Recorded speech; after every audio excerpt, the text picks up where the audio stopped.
I owe this video to myself. How to stop being weak.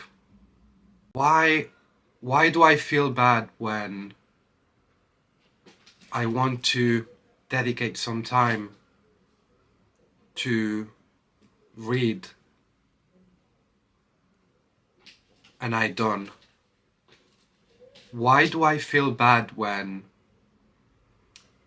I tell myself that I will wake up in the morning at a certain time and I don't?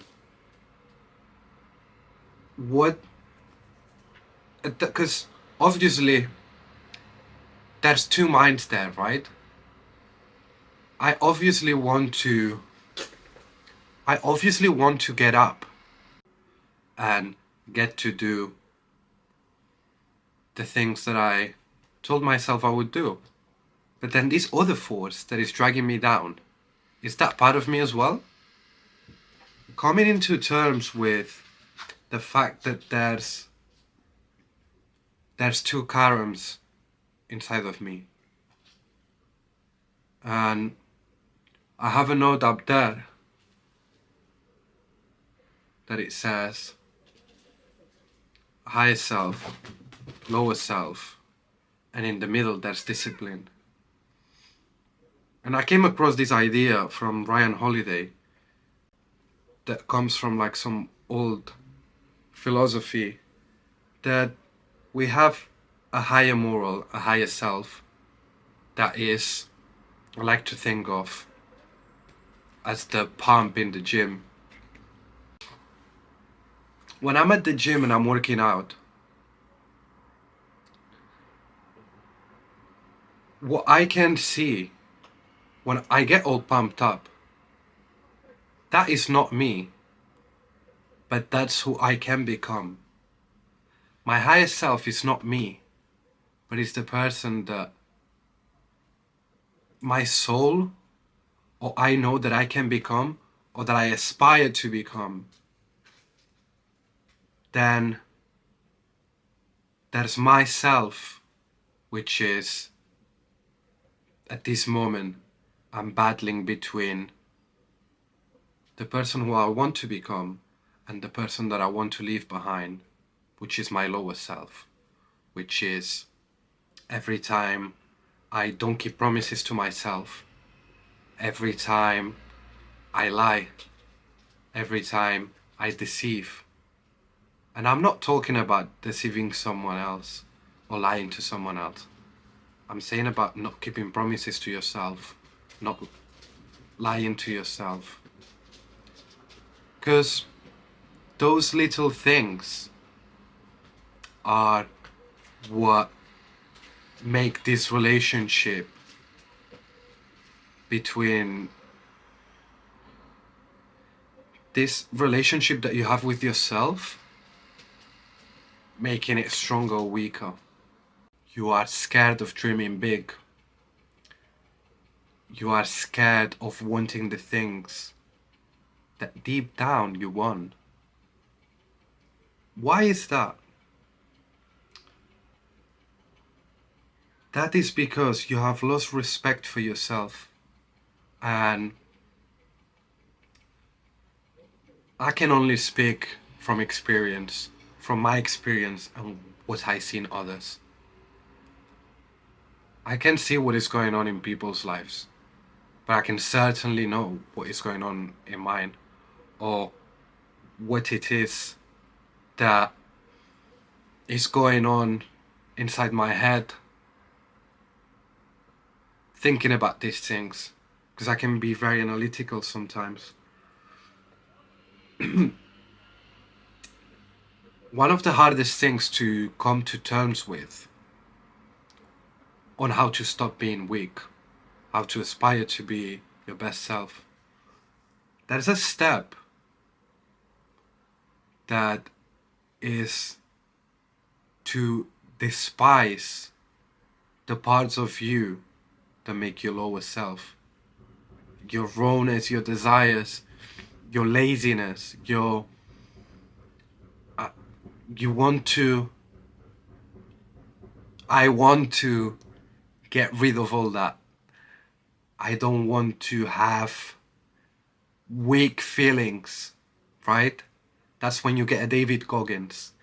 He battled so much his lower self that he's just the opposite of a normal person. A normal person doesn't listen to their higher self. Deep down, the voice is really, really quiet. And sometimes they can hear the voice calling them up. Like, you can change.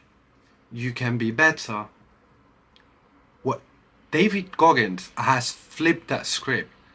And what he's done is his lower self, his desire voice, he completely annihilated that. He smashed it. He can barely hear that.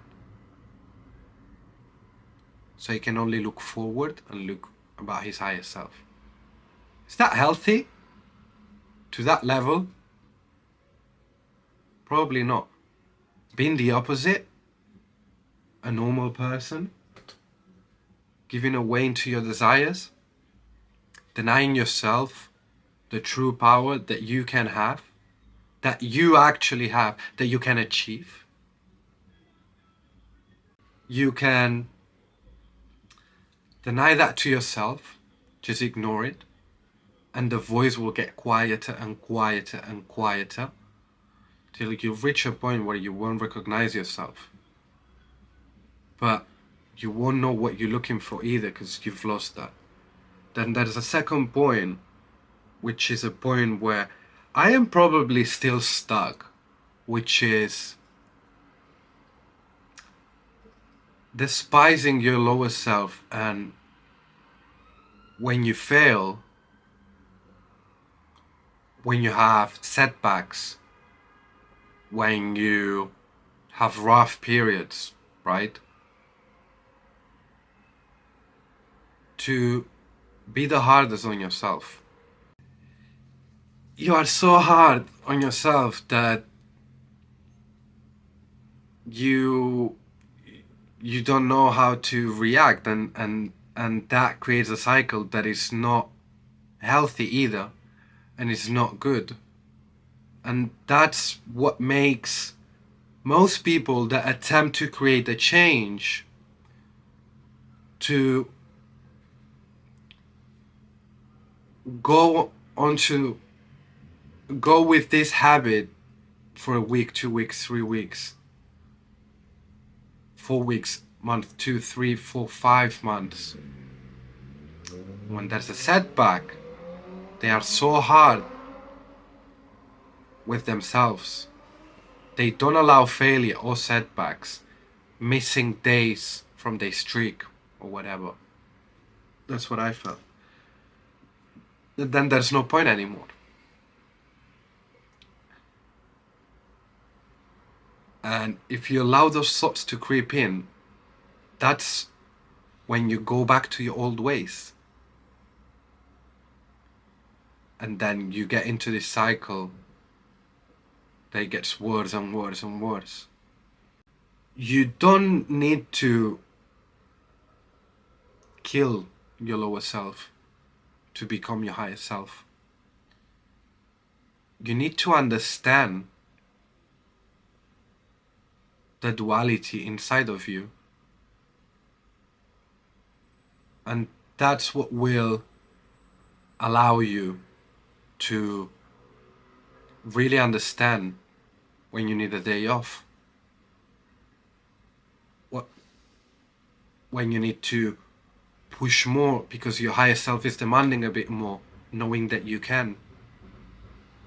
Or slow down a bit, take it a bit easier, because you know that your lower self needs a bit of fulfilling those desires. And that's when the stuff comes from self-care, rewarding yourself after working hard. None of the opposites, none of the extremes is good. But knowing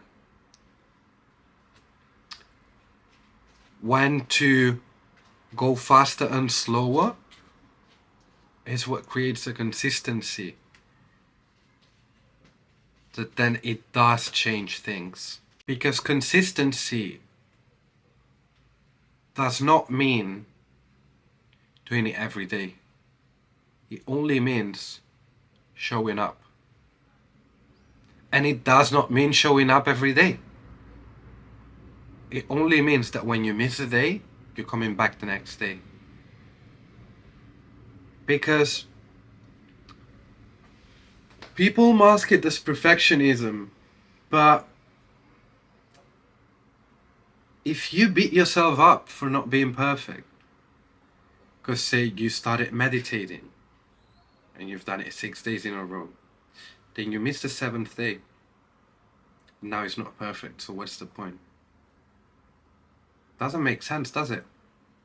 But that's how most of us think. We think of life as a zero-sum game. Little increments make no difference. That if something is not perfect, it's not worth it. That if your higher self tells you to go for a run today for 5-10 minutes, it's not worth it because you can't do 5K. Think of it. How dumb is that? Incremental steps. That's where the true power lies.